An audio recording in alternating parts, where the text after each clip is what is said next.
डोरे से। कबीर साहब समझा रहे हैं, जो नर पड़े बावन के फेरा, सो नर जानो काल का चेहरा। जब बावन का टूटे डोरा, सहजे छूटे काल झकोरा। फिर नहीं आए फिर नहीं जाए, सार शब्द में रह समाए। कहते जब बावन का डोरा तोड़ने वाला गुरु मिल गया, यानी जो भी जंतर मंत्र तंत्र पूजा पाठ हवन यज्ञ आरती अरदास प्रेयर जो कुछ भी तुम्हें 52 अक्षरों में पेश किया गया है, उसको गुरु छुड़वा देता है। वो सब छुड़वा देगा, तुम्हें कोरा कागज बना देगा बिल्कुल। तो कहते सोई गुरु पूरा कहावे, जो 2 अक्षर का भेद बतावे। एक छुड़ावे एक लखावे, तब प्राणी निज घर को जावे। यानी ये काका गागा ABCD उड़ा एड़ा एड़ी अलिफ बे ते पे, ये जितनी भी भाषाओं के नाम है सब छोड़ दो, छोड़ो इसको, बिल्कुल खाली हो जाओ। अब बस एक काम करना है। क्या करना है? अपनी सूरत को शब्द पे जोड़ना है। ये वाले शब्दों में नहीं, नकली शब्द है, ये इंसानों के द्वारा बनाए गए शब्द हैं। असली शब्द चाहिए तो क्या करना पड़ेगा? असली प्रभु चाहिए तो क्या करना पड़ेगा? जो प्रभु को मिल वो चाहे, तो खोज शब्द में ले। शब्द में खोजो परमात्मा को, लेकिन वो शब्द है क्या? वो ये हिंदी पंजाबी उर्दू के शब्द नहीं है। शब्द क्या है? हमारा सत्य स्वरूप ही शब्द है। नानक साहब समझा रहे हैं, जैसे जल में कमल निरालम, मुर्गा भी निशाने। सुरत शब्द भवसागर तरिए, नानक नाम बखाने। रहे एकांत एक मन वसिया, आशा माह निरासु। अगम अगोचर दीख दिखावे, नानक ताकर दासु। कहते हैं ऐसे रहना दुनिया में जैसे कमल रहता है कीचड़ में। चारों तरफ कीचड़ है, लेकिन छू नहीं सकता उसको। कबीर तेरी झोपड़ी कलकटियन के पास, और करेंगे सो भरेंगे, तू क्यों भया उदास। तू निर्लेप हो जा, जो करेगा सो भरेगा। तो अपनी मस्ती में मस्त रहे। तो कहते हैं जैसे जल में कमल निरालम, मुर्गा भी निशान है। मुर्गा भी क्या होती है? पक्षी होता है काला सा, नदी में रहता है पूरा दिन खाएगा पिएगा, नदी में डुबकी मार मार के चुपियां मार मार। उसके बाद शाम को अपने घर वापस चला जाता है। बिल्कुल सूखे पंखों से उड़ेगा, पूरा दिन पानी में रहेगा, लेकिन पंख गीले नहीं होंगे उसके। इसी प्रकार हमें भी इस पानी में रहते हैं हम 24 घंटे। कौन से पानी में? कहाँ रहते हैं हम? भवसागर में रहते हैं हम लोग। ये भवसागर है जो तुम्हें दिख रहा है आंखों से, यही है भवसागर। इसी में उल्टे लटे लटक के आते हैं सारे, गोते खाते हैं भवसागर में। पैर ऊपर सिर नीचे, सब गोते खाते हैं। तो इसी भवसागर में हमने 24 घंटे रहना है, और जब हमारी घर वापसी होगी तो सूखे हुए परों से उड़ जाना है।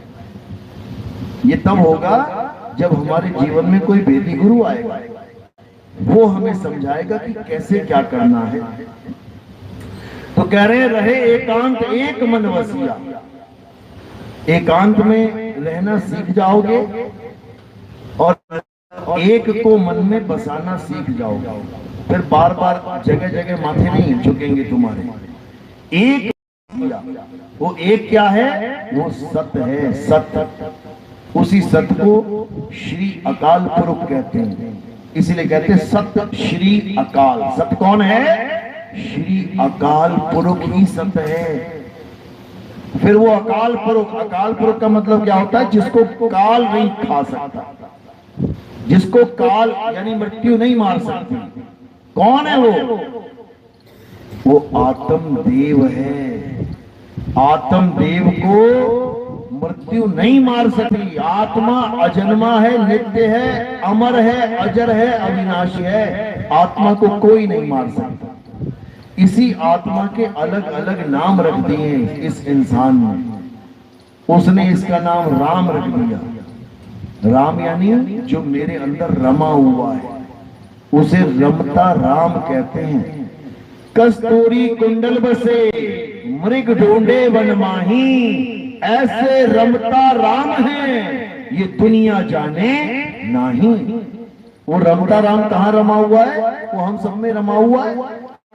सब घट मेरा साइया सोनी सेज न कोए, बलिहारी व घट की जिस घट प्रगट हुए।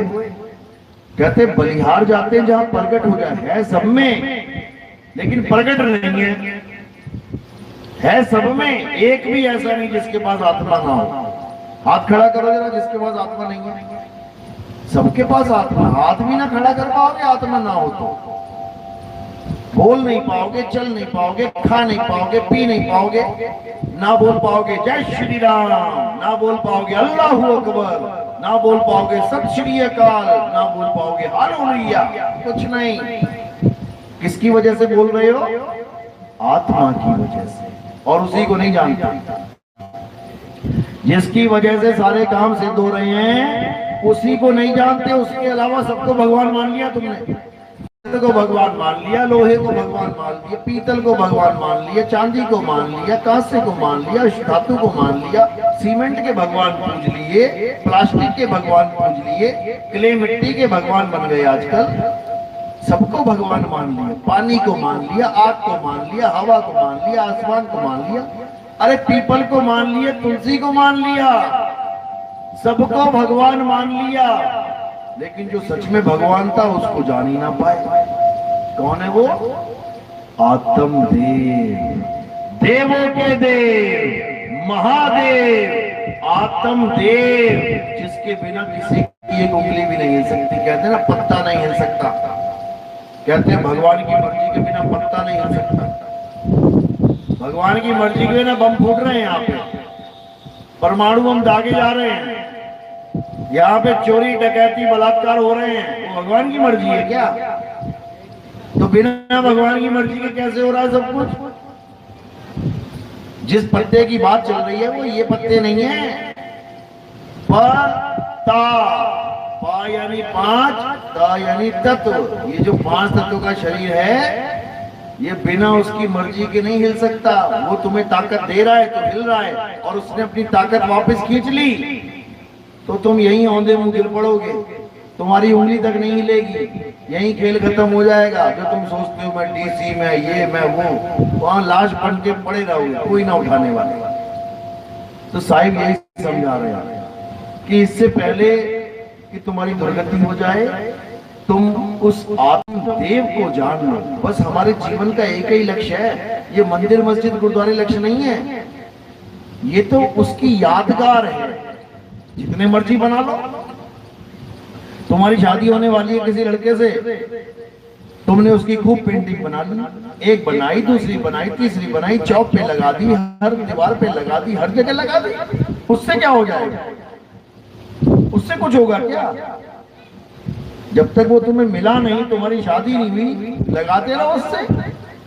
ये लगाने के लिए आए थे दुनिया में? बिल्कुल नहीं। मुद्दा है हमारा ब्याह का, शादी का। हमारी शादी हो जाए तो एक भी पोस्टर की जरूरत नहीं है। शादी हो जाए, पति मिल गया, एक भी फोटो की जरूरत नहीं है। जब तक पति नहीं मिला खूब फोटो लगाओ, खूब याद करो उसको। लेकिन केवल याद करने से मिल थोड़े नहीं जाएगा। उसका तरीका होता है, उसकी विधि होती है, वो सद्गुरु बताते हैं, वो भेद बताते हैं। तो यही कबीर साहब समझा रहे हैं कि जितने मंदिर मस्जिद गुरुद्वारे हैं ये हमें परमात्मा की याद दिलाने के लिए तो ठीक है, लेकिन कहो कि उसके अंदर जाके तुम्हें परमात्मा मिल जाएगा तो नहीं मिलेगा। परमात्मा कहाँ मिलेगा? तुम्हारी आत्मा में परमात्मा विराजमान है। अपनी आत्मा में खोजना है तब मिलेगा। मोह को कहाँ ढूंढे रे बंदे, मैं तो तेरे पास में। ना मैं जप में, ना मैं तप में, ना एकांतवास में, ना मंदिर में, ना मस्जिद में, ना काबे कैलाश में। क्या कह रहे हैं? खोजी होए तुरंत मिल जाऊं।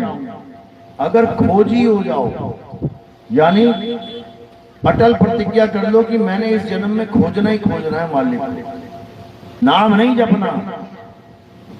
अगर ये दृढ़ निश्चय कर लिया तो जरूर मिलेगा वो। खोजी होए तुरंत मिल जाऊं, एक पल की तलाश में कहे कबीर सुनो भाई साधो, मैं तो हूं विश्वास में, अंधविश्वास में नहीं कि तुम पत्थर को भगवान मान लो।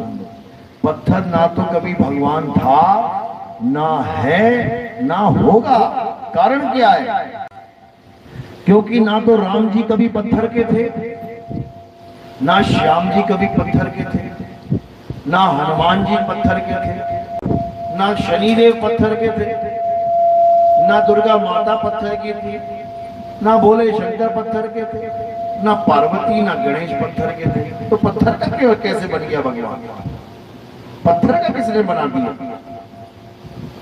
अरे भगवान तो वो थे जिन्होंने अहिल्या रूपी नारी जो पत्थर बनी बैठी थी उसके पैर लगा के उसको पत्थर से इंसान बना दिया।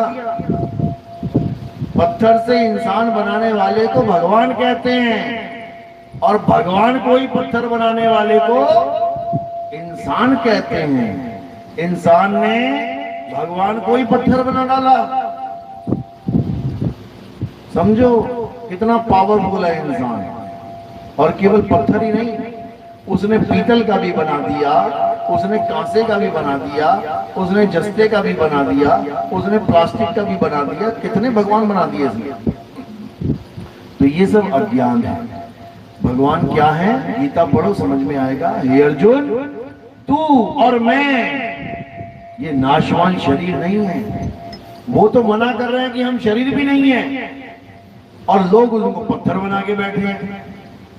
वो कह रहे हैं मैं शरीर नहीं हूं। शरीर का तो एक दिन नाश हो जाएगा, तो क्या हमारा भी नाश हो जाएगा? शरीर तो एक दिन मर जाएगा, तो क्या भगवान भी मर जाएगा? बिल्कुल नहीं। कृष्ण जी के शरीर का नाश हुआ, कैसे हुआ? पैर में तीर लग के, पैर में तीर लगा तो शरीर का नाश हो गया। इसका मतलब ये नहीं कि कृष्ण जी का नाश हो गया। कृष्ण जी शरीर है ही नहीं। कृष्ण जी क्या है? हे अर्जुन, मैं अजन्मा हूं, मैं नित्य हूं, मैं शाश्वत हूं। लेकिन बुद्धिहीन लोग मुझे मनुष्य करके जानते हैं कि कृष्ण जी कौन है। ये सामने दो टांग दो हाथ वाले, ये आदमी रूप में ये कृष्ण जी हैं, बांसुरी लेके बजा रहे हैं। बिल्कुल नहीं, ये कृष्ण जी नहीं है, ये कृष्ण जी का शरीर है। कृष्ण जी नहीं है ये शरीर तो मरेगा एक दिन। कृष्ण जी नहीं मर सकते क्योंकि वो आत्मा है, आत्म तत्व है। हे अर्जुन, अगर तुम भी अपनी आत्मा को जानना चाहते हो, उस आत्म तत्व को जानना चाहते हो, तो क्या करना है? अध्याय 4 34वां श्लोक क्या कह रहे हैं? हे अर्जुन, अगर तुम सत्य को जानना चाहते हो तो ऐसे तत्वदर्शी संत की शरण में जाओ जिसने अपने सत्य स्वरूप को जान लिया है। वही तुम्हें तुम्हारा स्वरूप लखा सकता है, वही तुम्हें तुम्हारा स्वरूप बता सकता है। और जो अपने स्वरूप को नहीं जान पाया वो पक्का तुम्हें नाम जाप में फंसाएगा, पक्का फंसाएगा। क्यों? क्योंकि गुरु या तत्व ज्ञान देगा या उसका नाम देगा, और तीसरी ऑप्शन नहीं है कोई। या तो तत्व ज्ञान देगा या तो पानी पिलाने वाला गुरु होगा, प्यास लगी है बेटा ले पानी पी, या फिर पानी पानी जपवाने वाला गुरु होगा और सारी उम्र तुम्हें पानी पानी जपवाता रहेगा। पानी पानी करते करते प्यासा ही मर जाएगा। आज से 500-600 साल पहले बाबा नानक ने ये वाणी बोली थी। कौन सी? राम राम करता सब जग फिरे, राम न पाया जाए। क्यों बोला ये? राम राम करता जग फिरे राम ना पाया जाए, कि जितने भी ये राम राम करने वाले सारे ब्राह्मण, सारे पंडित जी जितने बैठे हुए थे, सब राम राम राम राम कर रहे थे। लोगों को भी राम राम में लगा दिया, सारे लग गए राम राम राम राम। नानक साहब को बोलना पड़ा ये, राम राम करता जग फिरे राम ना पाया जाए। ऐसे राम नहीं मिलता कि तुमने राम को माला पे गिन लिया और हो गया काम, बिल्कुल नहीं। लेकिन आज क्या हो गया, उसी बाबा नानक के जो पंथ के लोग हैं वो राम राम छोड़ के वाहेगुरु वाहेगुरु वाहेगुरु कर रहे हैं। अरे बात तो एक ही है, वाहेगुरु वाहेगुरु करता जग फिरे वाहेगुरु पाया ना जाए, राधे राधे करते जग फिरे राधे पाया ना जाए, अल्लाह अल्लाह करता जग फिरे अल्लाह पाया ना जाए। बात तो वही है, क्योंकि ये सब करने में लगे हुए हैं, रटने में लगे हुए हैं। रटना नहीं है, क्या करना है?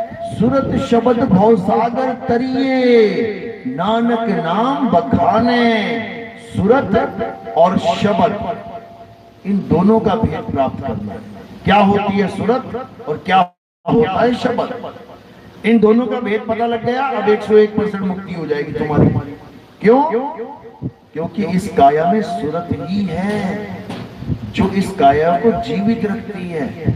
जो तुम्हें लग रहा है मैं जिंदा हूं, मैं जिंदा हूं, कैसे जिंदा हूं? क्योंकि सुरता है तुम्हारे शरीर में। जैसे सुरता शरीर को छोड़ देगी, ये सुरत शरीर को छोड़ देगी, ये निढाल होके गिर जाएगा। सारा खेल सुरत का है। सुरत वापस अपने शब्द में नहीं जा पा रही है तो एक शरीर को छोड़ के दूसरे में आती है, दूसरे को छोड़ के तीसरे में आती है, तीसरे को छोड़ के चौथे में आती है। करते करते करते 84 लाख भोग लेती है। तो ये 84 लाख खत्म कब होगी? जब इसी सुरत को शब्द भेदी गुरु शब्द का भेद बता देगा, तब ये सुरत कहां चली जाएगी? सुरत समाये शब्द में, वाको काल न खाए, चाप मरे अजपा मरे, अनहद भी मर जाए। यानी जितने भी नकली गुरु हैं ये तुम्हें 3 प्रकार की साधनाएं देंगे। कौन कौन सी? एक तो जपने वाली, जपो बेटा जो मर्जी जपो, एक तो ये साधना। दूसरी श्वासों की अजपा जाप वाली, श्वासों पे जपो, मुंह पे मत जपो, मन में मत जपो, श्वासों पे जपो, इसको अजपा जाप कहते हैं। तीसरी साधना कानों में उंगलियां डाल के उन 5 अनहद नादों को सुनो। कहते हैं मुंह से भी नहीं जपना है, श्वासों में भी नहीं जपना है, इन 5 को अपनी सूरत के द्वारा, इन 5 शब्दों को सूरत के द्वारा सुनना है, तब मुक्ति होगी। नहीं होगी, नहीं होगी। कबीर साहब समझा रहे हैं, अनहद बाजा जम का थाना, 5 तत्व करे घमसाना, अनहद बाजा विधि विधि बाजे, सार शब्द न्यारी धुन गाजे। दोनों प्रकार के शब्दों का भेद बता दिया। अनहद बाजा जम का थाना, जम यानी जमराजा, थाना यानी अड्डा। तो कह रहे हैं अनहद बाजा जम का थाना, जम का अड्डा ही है, इसी में बैठाएगा तुम्हें ले जाके, इसी में उलझाएगा ये। अनहद बाजा जम का थाना, 5 तत्व करे घमसाना। यही 5 तत्व अपनी अपनी 5 धुनों को सुना सुना के इस जीव को पागल बनाने में लगे हुए हैं। और जीव सोच रहा है मुझे 5 नाम मिल गए, 5 अनहद नाद मिल गए, 5 धुनें मिल गई, 5 प्रकाश मिल गए, अब मेरी मुक्ति हो जाएगी। कभी नहीं होगी, कभी नहीं होगी। तो कह रहे हैं अनहद बाजा विधि विधि बाजे। ये अनहद बाजा विधि विधि यानी अलग अलग तरीके से बजेगा। कान में उंगलियां डालो, कभी मृदंग सुनाई देगा, कभी वीणा सुनाई देगी, कभी बांसुरी सुनेगी, कभी शंख, कभी नगाड़े बजेंगे। सब नकली माल है, झूठ है। अनहद बाजा विधि विधि बाजे, सार शब्द न्यारी धुन गाजे। जो सार शब्द है वो न्यारी धुन है, वो बिल्कुल अलग है, वो एक रस अखंड है, वो खंडित नहीं होती कि आज कुछ और बज रही है, कल कुछ और बजने लग जाए, परसों कुछ और बजने लग जाए। वो अखंडित, वो निरंतर है। निरंतर यानी जिसमें कोई अंतर ना हो।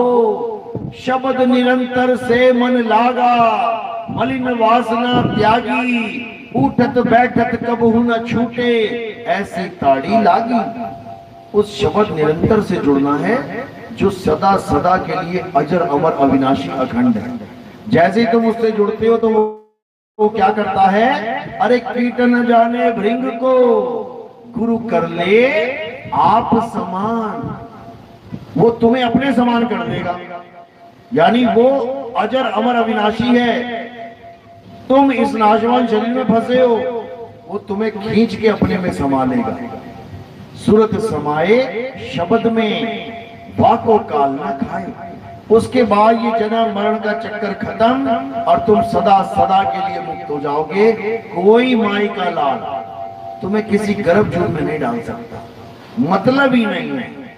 शब्द में इतनी ताकत है कि वो तुम्हें कहीं जाने ही नहीं देगा, अचल कर देगा, अचल। अरे सतगुरु के लक्षण कहूं, अचल विहंगम चाल, हम अमरापुर ले गए ज्ञान शब्द सरघाल। कहते अचल कर देगा वो, और एक बार अचल हो गए फिर कोई हिला नहीं सकता। लोहे का कंचा इधर से उधर भटक रहा है, ऊपर चुंबक लगी है, उसके नीचे नहीं आ रहा। एक बार गलती से आ गया, फिर क्या हुआ, चुंबक ने लिया खींच, अब कहां चला गया, वो ऊपर जाके चिपक गया। अब वो क्या हो गया, अचल, अब ना जाता वो इधर उधर, चिपक गया।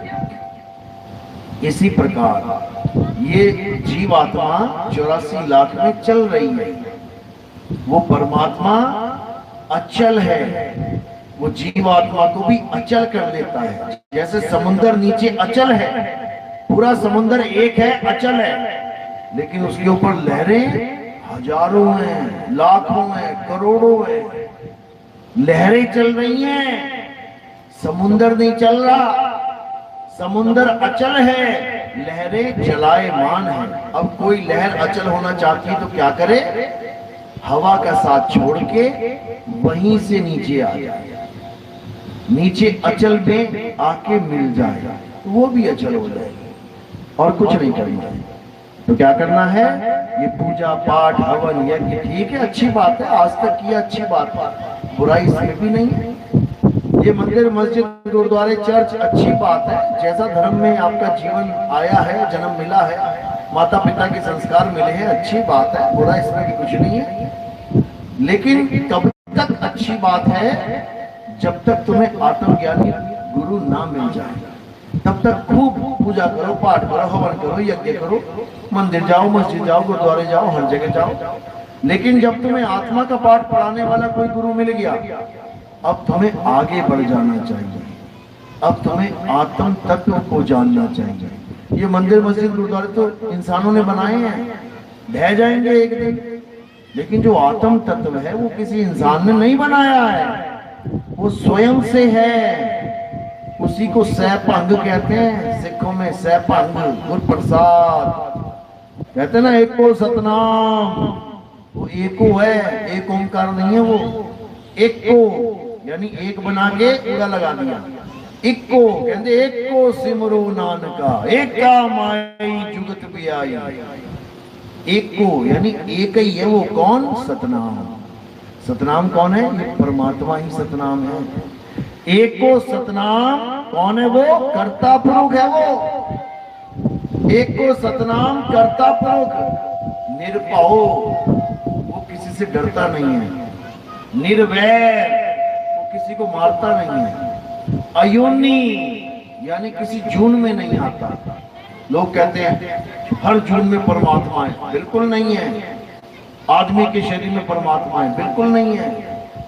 अयोनी सैभंग गुरु प्रसाद, जब गुरु के द्वारा प्रसाद मिलेगा, कौन सा, ज्ञान प्रसाद, तब समझ में आएगा। गुरुद्वारे वाला कड़ी लंगर प्रसाद नहीं, उसको खा के तो डकार आएगा, ज्ञान नहीं आएगा, समझो। तो ज्ञान किससे आएगा, गुरु प्रसाद। जब हम वाणी को पढ़ेंगे तब हमें समझ में आएगा, जब हम सत्संग को सुनेंगे तब हमें समझ में आएगा, जब हम संतों के साथ रहेंगे तब हमें समझ में आएगा वाणी कहती क्या है। तो कहते हैं वाणी गुरु, गुरु है वाणी, और बिच बाणी अमृत सारे, सारे अमृत उसी में है, सारे अमृत का भेद उसी में है। अमृत यानी जो कभी मरे ना, अमृत, मृत यानी मुर्दा, आ लगा दिया, अमृत यानी जिंदा, सदा सदा के लिए जिंदा। तो वो अमृत क्या है, कहां है? नौ द्वार नौ दर फीके, रस अमृत दसवें चुईजे। जब ये भेद समझ में आ जाएगा तो तुम्हें पता लग जाएगा तुम्हारा अमृत कहां है। उसके बाद तुम अमृत के लिए दौड़ोगे। अमृत पाने के लिए दौड़े थे ना देवी देवता और राक्षस, अमृत के लिए दौड़ लगा रखी थी उन्होंने, मेरा मेरा मेरा मेरा। धनवंतरी बेचारा वो घड़ा ले लेके घूम रहा था, भागता भागता फिर रहा था आगे। तो तब तुम भी भागोगे अमर होने के लिए, अमरता के लिए, तब बात बनेगी। मेरी बात समझ में आ रही है कि नहीं? किस किस के समझ में आ रही है? हाथ खड़ा करो। अरे क्या बात है, बहुत बढ़िया। एक बार फिर से करो, ये बहुत बढ़िया। ये बात बताई किसकी जा रही है? आत्मा की। ये बात याद कब तक रखनी है? कब तक याद रखनी है? दूध में नींबू नहीं डाला जाता, पता है ना? दूध में नींबू नहीं निचोड़ा जाता, मम्मी ने सिखाया था बचपन में। कब तक याद रखना है?